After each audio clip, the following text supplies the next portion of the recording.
La réalité que vous désirez est déjà là. Si vous observez un petit peu votre monde actuel, vous trouverez des signes que vos rêves, votre réalité désirée, essayent doucement de s'intégrer. Un peu comme un film de science-fiction où une dimension essayerait de prendre le dessus sur une autre. Aujourd'hui, c'est ce qui se passe avec votre réalité désirée. C'est-à-dire qu'elle essaye sans arrêt de prendre la place, sauf que vous la combattez avec vos anciennes croyances. Vous la combattez en disant « Non, moi j'ai ces croyances-là, donc je ne vais pas changer. » Vous prenez cette réalité pour un envahisseur sans vous rendre compte que c'est ce qu'il vous faut, que c'est ce que vous désiriez depuis si longtemps. Cette nuit, j'ai reçu un message en rêve qui disait « Poursuivre sans poursuivre. Chasser sans chasser. Et agir sans agir. » Qu'est-ce que ça veut dire exactement? Alors, au moment où je l'ai rêvé, tout était clair. Maintenant, je me rappelle encore de ce que j'en ai déduit. C'est que il y a un juste milieu. Un petit peu comme quand on essaye d'embrayer une voiture. Il y a un juste milieu entre agir et forcer et agir et savoir. Et savoir que déjà tout est là, qu'il n'y a plus qu'à faire un petit pas pour confirmer, qu'il n'y a plus qu'à valider que l'on croit en cette nouvelle réalité. Il n'y a plus qu'à ressentir ce qui est déjà là, ce qui est déjà présent. Cette réalité, comme je disais, elle arrive, elle est déjà en train de s'intégrer petit à petit par petits éléments et vous pouvez sans doute déjà le remarquer. Mais maintenant, il est temps de pleinement l'accueillir, il est temps de pleinement sauter le pas. C'est une période pour vous qui est symbolique et qui vous permet de traverser plusieurs réalités à la fois. C'est-à-dire qu'à la fois, vous êtes en train de guérir votre passé, vous êtes en train de guérir votre enfant intérieur, et à la fois, vous êtes déjà en train d'accueillir le futur. Vous êtes déjà en train d'accueillir vos rêves. Et vous êtes là au milieu, et vous accueillez tout en même temps. Vous pouvez déjà vous détendre, parce que vous êtes déjà là. Vous êtes déjà arrivé à destination. C'est même pas vous qui êtes arrivé à la destination, c'est la destination qui est venue à vous. Je pense que je me répète, mais j'ai vraiment cette image, comme dans les films de science-fiction, il y a des invasions aliens. Vous imaginez qu'ils essayent de transférer leur monde sur le nôtre. Eh bien, c'est exactement ce qui se passe avec votre réalité désirée. Donc là, c'est dans un objectif positif. Mais du coup, il faut avoir une réaction différente que dans ces films. Et il faut laisser intégrer cette chose-là. Mais c'est normal que vous vous sentiez mal à l'aise, que vous vous sentiez inconfortable, parce que justement, exactement comme dans le principe de ces films, dans ces films-là, c'est la terre, c'est l'habituel, c'est ce qu'on connaît, c'est ce qui est familier, c'est notre maison. Et donc pour vous, c'est pareil, votre réalité actuelle, elle vous paraît familière, donc vous avez envie de la garder, vous n'avez pas envie de bousculer les choses. Vous êtes accroché à ce que vous connaissez, c'est normal.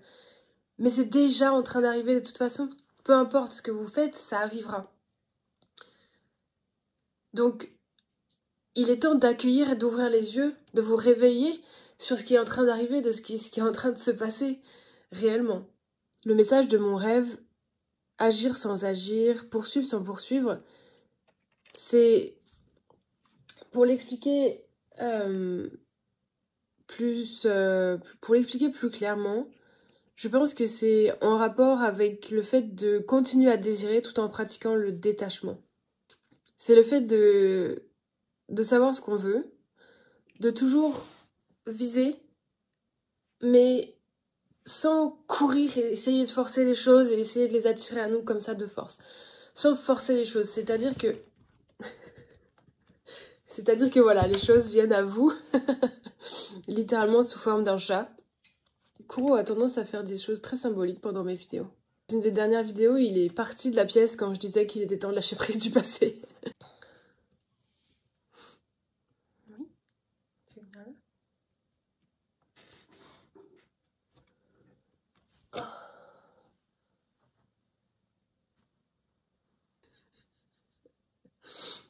Voilà, ne forcez rien. Je pense que même cet enseignement m'est venu en effet des chats. Parce que les chats, pour qu'ils viennent sur vous, il faut leur montrer un petit peu d'intérêt. Mais il faut pas non plus leur montrer qu'on a trop envie qu'ils viennent. Parce que sinon ils s'en vont. Sinon ils s'en vont. Et souvent quand on est détaché de s'ils viennent ou pas sur nous, c'est là qu'ils décident de faire des trucs adorables comme, voilà, comme ça. Donc voilà, à la fois continuez à désirer ce que vous désirez, tout en vous détachant du résultat, tout en vous détachant de l'attachement que vous avez au fait que ça doit arriver ou non. Parce que parfois quand on entend ce genre de choses, il peut y avoir l'erreur de se dire ah mais dans ce cas-là j'ai pas le droit de désirer ça, j'ai pas le droit de désirer telle personne, j'ai pas le droit de désirer l'amour, la richesse, j'ai pas le droit de désirer de vivre cette expérience puisqu'il faut que je m'en détache. Mais finalement, c'est pas ça. Au contraire, vous devriez déculpabiliser d'avoir des désirs à ce niveau-là. Ne pas vous en vouloir, c'est ce qui est important pour ne pas vous retrouver dépassé de désirs. Parce que plus vous allez vous en vouloir d'avoir des désirs, plus vous allez culpabiliser, plus vous allez réprimer ces désirs, plus vous allez en avoir d'autres qui seront pas forcément ça. Qui seront par manque. En fait, c'est un petit peu comme si vous affamiez constamment et que du coup, vous avez tellement faim que vous vous mettez à sauter sur un hamburger ou presque manger dans une poubelle. Enfin, c'est un petit peu l'exemple que je veux vous donner, quoi. Assumez vos désirs. Ne vous en voulez pas parce que c'est naturel. Vous ne pourrez jamais supprimer vos désirs. La seule façon de supprimer vos désirs, c'est de les exaucer. Et plus vous exaucez vos désirs de façon saine, plus vous aurez de la satisfaction. Et moins vous aurez de désirs compulsifs. Parce que ce qu'il faut comprendre à propos des désirs, c'est que tous les désirs ne sont pas les vôtres. Il y a énormément de désirs que vous avez hérités de la société, que vous avez juste obtenus avec les réseaux sociaux, la télé, rien que le contact avec les autres, etc. Fondamentalement, il y a vraiment... Fondamentalement, vous avez quelques désirs primordiaux, des désirs qui sont vrais à votre âme, et c'est cela qu'il faut réaliser. Les autres, ceux qui sont compulsifs, ne sont peut-être pas forcément les vôtres. C'est-à-dire que on a tous, à un moment de notre vie, voulu faire le tour du monde, mais est-ce que c'est vraiment notre désir personnel? Quand on voit des belles choses, quand on voit des belles choses, on se met à les vouloir. Mais elles ne sont pas forcément pour nous. Mais c'est pas grave, ça c'est pas la question de s'en vouloir. Vous prenez pas la tête avec cette notion de supprimer vos désirs. Concentrez-vous sur essayer d'exaucer ces désirs primordiaux, les désirs de votre âme. Le point à trouver, le sweet spot, comme on dit en anglais, c'est le point entre continuer à désirer, continuer à ressentir le plaisir de vos désirs qui arrivent et qui sont en train de se réaliser, tout en étant détaché du résultat, tout en étant détaché du fait que ça arrive ou pas. Donc le secret, c'est d'essayer de vous sentir bien dans le moment présent, c'est d'essayer de ressentir ce que vous ressentirez quand vous aurez votre désir. Et comme ça, vous n'avez plus de manque, jamais. Vous n'avez jamais de manque, vous ne manquez jamais de rien puisque vous vous sentez tout le temps émotionnellement connecté à vos désirs. Là, vous n'entendez pas, mais il ronronne. Et le truc, c'est que quand vous vous détachez avec équilibre, vous perdez pas le plaisir de ce que vous vouliez quand vous l'obtenez enfin. Au contraire, vous êtes souvent surpris puisque vous n'avez pas d'attente. Donc le secret du message aujourd'hui, c'est ça. C'est d'essayer de vivre avec détachement tout en continuant à vouloir des choses. C'est d'agir sans s'accrocher à agir. C'est poursuivre, mais de façon subtile. C'est poursuivre de façon subtile. La vidéo est un peu plus décousue parce que je suis déconcentrée.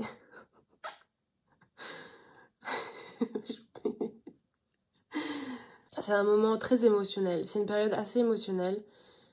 Et accordez-vous de la grâce dans ce processus. Accordez-vous de la grâce, accordez-vous de la patience. Accordez-vous du repos surtout. Parce que on parle de Noël, etc. Mais c'est quand même un moment où où c'est encore le temps de rentrer en soi. C'est encore le temps d'être dans la gestation. C'est encore le temps d'accepter toutes les émotions qui sont arrivées cette année, cet été, et de pouvoir relâcher. Là, comme je vous disais, on est le 12. Le 12, la symbolique du 12, c'est la complétion, la complétude, c'est la fin de quelque chose, c'est la fin d'un cycle. Il y a 12 mois dans l'année, 12 signes du zodiaque, 12 heures dans une journée, enfin 12 heures sur une horloge, qui sépare le jour et la nuit. Donc, on est à un tournant. Et justement, c'est un petit peu comme l'idée d'une horloge, le passage entre le jour et la nuit. Là, on est justement à ce moment de transition. On est sur le seuil. Et justement, cette nouvelle réalité qui arrive, dont je parlais juste avant, c'est le prochain. C'est la prochaine étape. Et vous êtes au seuil. Et du coup, c'est le moment d'accepter ça pleinement. C'est le moment d'apprendre ce sens du détachement, ce sens de viser sans poursuivre. Pas d'animal totem, la fleur. Je ne sais pas exactement quelle fleur c'est, mais peut-être que quelqu'un pourra me le dire dans les commentaires et ça symbolique avec. Et voilà. Ayez confiance en vos désirs, ayez confiance en vous, ayez confiance en votre intuition. Parce que ce que vous désirez est déjà en train d'arriver dans votre réalité au moment où je vous parle. Maintenant, c'est juste à vous de le remarquer chaque jour, de voir tous les petits signes, que tout ce dont vous rêvez est déjà là, vous avez juste à le remarquer.